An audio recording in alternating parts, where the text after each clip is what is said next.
Welcome back student. आज हम discuss करेंगे यूरिनरी ट्रैक इन्फेक्शन को कि बेसिकली यूरिनरी ट्रैक इन्फेक्शन क्या होता है। यूरिनरी ट्रैक इन्फेक्शन की बात करें तो यूरिनरी ट्रैक इन्फेक्शन एक किस्म का बैक्टीरियल इन्फेक्शन होता है जिसकी वजह से पेशाब की नाली में इन्फेक्शन हो जाता है और मोस्टली ये बैक्टीरिया की वजह से होता है और इस बैक्टीरिया का नाम होता है E coli. Mostly urinary track infection जो है वो स्ट्रॉन्गली ई कोलाई की वजह से ही होता है और यूटीआई को हम बेसिकली दो बेसिक टाइप्स में हम इसे क्लासीफाई करते हैं। एक अपर यूटीआई और एक होता है लोअर यूटीआई।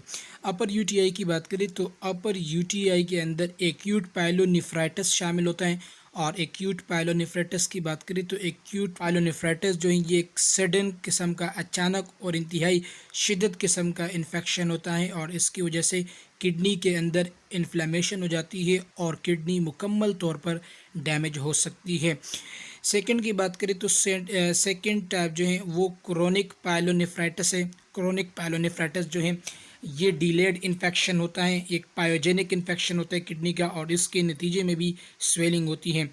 थर्ड की बात करें तो थर्ड में रीनल एब्सिस होता है और रीनल एब्सिस में किडनी के अंदर इन्फेक्टिव फ्लूइड जिसे हम पस कहते हैं उस पस की फॉर्मेशन होती है।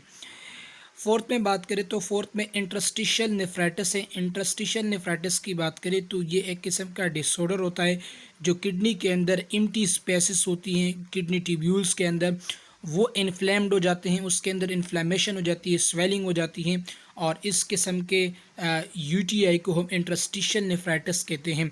फिफ्थ वन की बात करें तो फिफ्थ वन में पेरीरीनल एब्सिस है। पेरीरीनल एब्सिस की बात करें तो पस की एक पॉकेट बन जाती है किडनी के अराउंड, दोनों किडनी के या एक किडनी के इर्द गिर्द पस का एक पॉकेट बन जाता है। न्यूमरस पॉकेट्स होते हैं, लातादार पॉकेट होते हैं और इसे हम पेरीरीनल एब्सिस कहते हैं।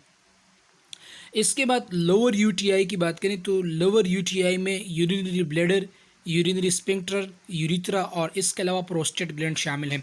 तो सबसे पहले आता है बैक्टीरियल सिस्टाइटिस। सिस्टाइटिस कहते हैं inflammation of urinary bladder. Bacterial cystitis की बात करें तो बैक्टीरियल सिस्टाइटिस यानी कि इन्फेक्शन की वजह से, बैक्टीरिया की वजह से जब यूरिनरी ब्लैडर के अंदर इन्फ्लेमेशन आती है तो इस कंडीशन को हम बैक्टीरियल सिस्टाइटिस कहते हैं।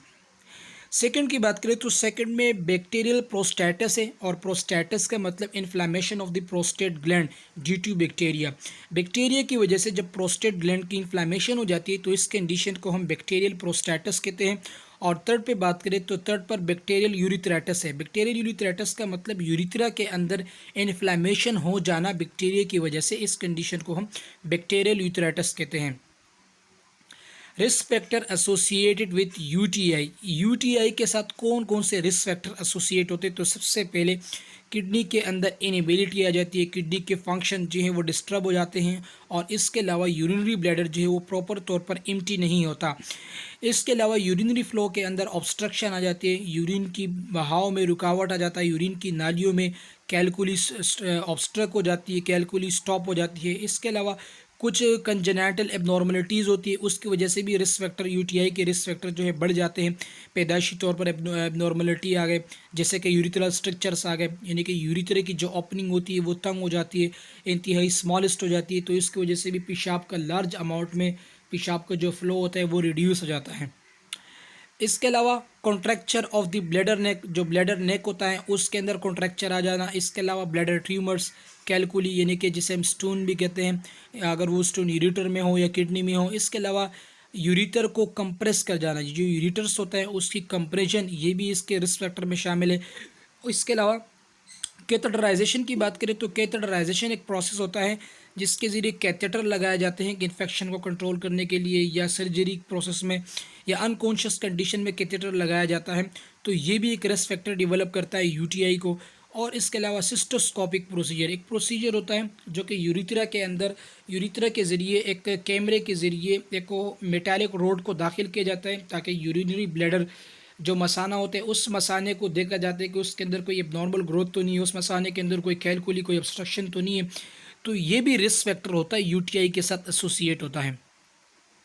पैथोफिजियोलॉजी की बात करें तो जो बैक्टीरिया होता है वो ब्लैडर तक पहुंच जाते हैं और ब्लैडर तक पहुंचने के बाद कोलोनाइज हो जाते हैं, अपनी कॉलोनी बनाते हैं और जो एपिथेलियम सेल होते हैं, जो कोलमनार और सिलिएटेड एपिथेलियम होते हैं उसके अंदर पेनिट्रेट कर जाते हैं। पेनिट्रेट करने के बाद वो म्यूकस मेम्ब्रेन के अंदर इन्वेड हो जाते हैं, फैल जाते हैं और इसके नतीजे में जब वो ग्रो होते हैं तो नतीजतन इन्फ्लेमेशन होती है और इस कंडीशन को हम यूरिनरी ट्रैक इन्फेक्शन यानी कि यूटीआई कहते हैं। मैनिफेस्टेशन की बात करें तो लोअर यूटीआई मैनिफेस्टेशन में फ्रीक्वेंट पेन, मुसलसल दर्द की शिकायत, बर्निंग और यूरिनेशन यानी कि पेशाब करते वक्त जलन महसूस होना, फ्रीक्वेंसी बार बार पेशाब आना, यूरोजेनेसी अर्जेंट तौर पर यानी कि हद से ज़्यादा पेशाब का महसूस जाना, नोक्टियूरिया यानी कि पेनफुल यूरिनेशन या इसके अलावा ब्लड के साथ यूरिनेशन, हेमेचूरिया वगैरह, इनकॉन्टिनेंस पेशाब पर कंट्रोल नहीं पाना, और इसके अलावा पैल्विक पेन हो गया, सुप्राप्यूबिक पेन हो गया, बैक पेन, ये तमाम तर लोअर यूटीआई के मैनिफेस्टेशन में शामिल है। अपर यूटीआई मैनिफेस्टेशन की बात करें तो उसमें फीवर, चिल्स और इसके अलावा low back pain, nausea, vomiting, headache, malaria और इसके अलावा पेनफुल यूरिनेशन और इसके अलावा बहुत सारे कंडीशंस होते हैं, बहुत सारे मैनिफेस्टेशन होते हैं जो अपर यूटीआई के साथ एसोसिएट होते हैं। डायग्नोस्टिक टेस्ट की बात करें तो यूरिन डिटेल रिपोर्ट, जिसे यूरिन डीआर कहते हैं, इस रिपोर्ट से भी पता चलता है कि माइक्रो ऑर्गेनिज्म मौजूद है या नहीं, और यूरिन के अंदर रेड ब्लड सेल आ रहे हैं, पस सेल आ रहे हैं जो कि इन्फेक्शन को इंडिकेट करता है।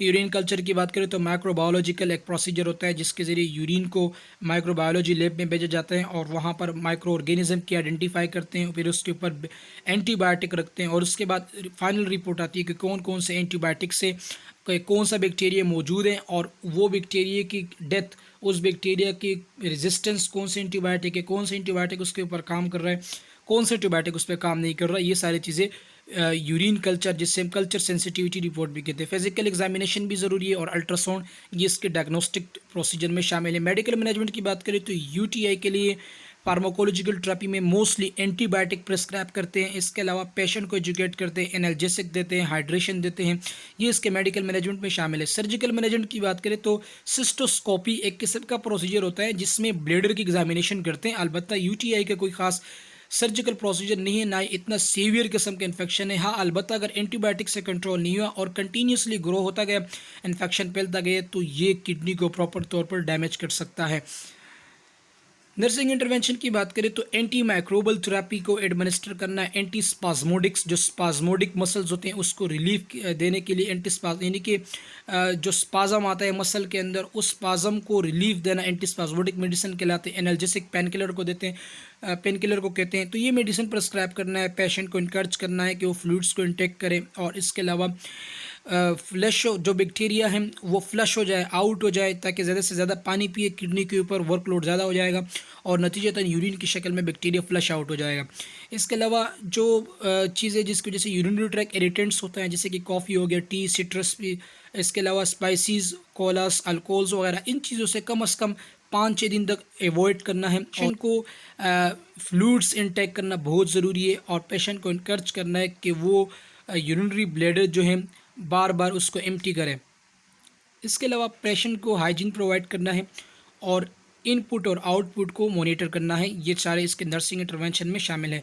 सो आई होप कि इस टॉपिक को आपने इंतहाई आसानी के साथ गेन किया होगा। नेक्स्ट वीडियो ट्यूटोरियल में हम रीनल एब्सिस और ट्यूबरकुलोसिस को डिस्कस करेंगे।